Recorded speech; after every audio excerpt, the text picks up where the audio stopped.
सद्गुरु, दुनिया की सभी संस्कृतियों में एक बात समान है कि वे इंसानी जीवन का सम्मान करते हैं।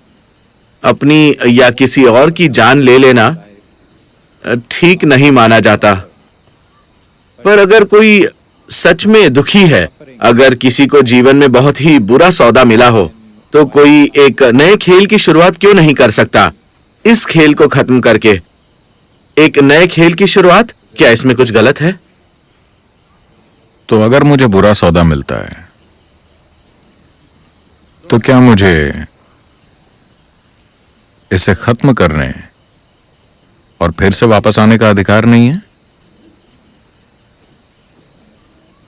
अगर नौकरी में आपको बुरा सौदा मिलता है तो आप नौकरी छोड़ सकते हैं। अगर आपकी शादी में आपको बुरा सौदा मिलता है तो आप तलाक ले सकते हैं।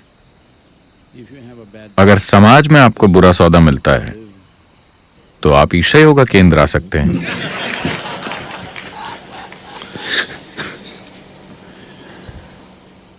अगर ईशा योगा केंद्र में आपको बुरा सौदा मिलता है तो आप पहाड़ पर जा सकते हैं।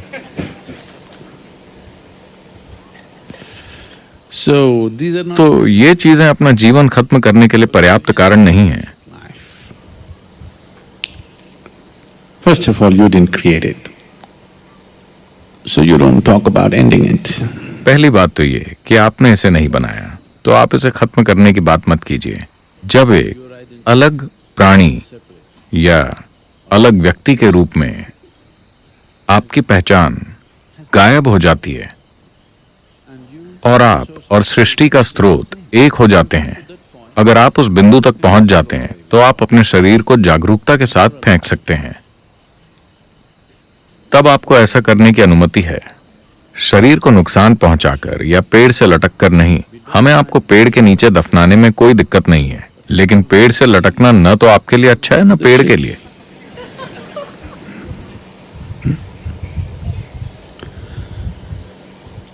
हम पहले ही ये देख चुके हैं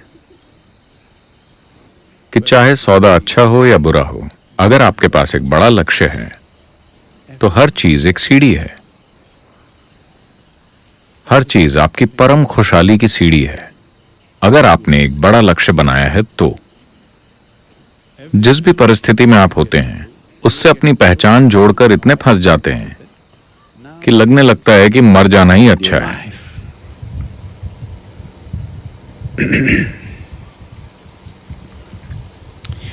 वैसे भी ये सब बकवास है, क्योंकि अगर आज कुछ गलत हो रहा है तो आप मरना चाहते हैं। कल सुबह कुछ ठीक होने लगा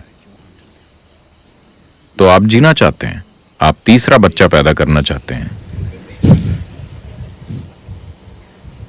आप फिर से शादी करना चाहते हैं। अगर कल सुबह चीजें थोड़ी बेहतर होंगी तो आप प्लान बनाने लगेंगे।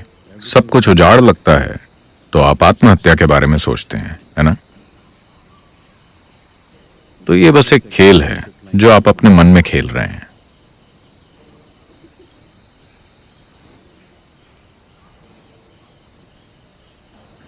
एक बार की बात है, एक सेल्समैन ने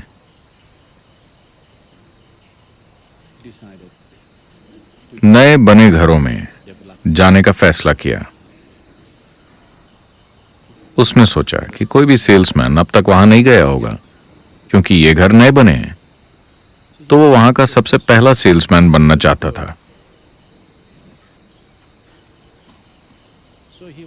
उसने जाकर सबसे पहले घर पर दस्तक दी। एक महिला ने आकर दरवाजा खोला। उस महिला के कुछ कहने से पहले ही वो उसके घर में घुस गया और गाय का खूब सारा गोबर लिया। अपने बैग से गाय का ताजा गोबर निकालकर घर के नए कारपेट पर फैला दिया और बोला, देखिए मेरे पास एक अनोखा वैक्यूम क्लीनर है, आप देखना। मैं इस कारपेट पर जितना भी गोबर पड़ा है सब साफ कर दूंगा और जरा भी बदबू नहीं रहेगी। अगर मैं ऐसा नहीं कर पाया तो मैं इस गोबर का हर एक टुकड़ा खा लूंगा। मैं खुद इसे खाऊंगा। तो उस महिला ने पूछा, क्या आपको थोड़ी टोमेटो सॉस चाहिए? Because क्योंकि हमारे घर में अभी तक बिजली नहीं है।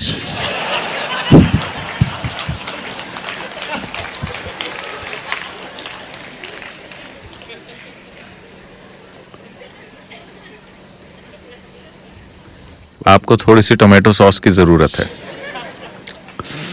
स्वाद अच्छा लगता है तो आप अचानक जीना चाहते हैं। सिर्फ गोबर खाते खाते आपको मरने की इच्छा होती है।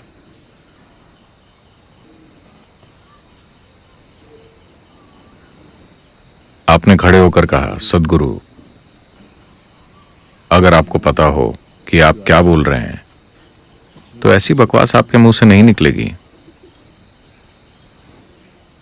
सद्गुरु का कोई मतलब नहीं। जब आप अपना जीवन खत्म करना चाहते हो, क्योंकि यहां बैठने का कोई फायदा नहीं है, आप मुझसे यही कह रहे हैं, है ना? यहां बैठने का कोई फायदा नहीं। आप कृपा में नहीं हैं, आप कहीं और हैं। अपने जॉब की चिंता में, अपने परिवार की परेशानियों में और दूसरी चीजों में आप वही सब सोच रहे हैं। बस यहां रहिए, अचानक ये अनमोल बन जाएगा। मैं इसे अनमोल बना दूंगा।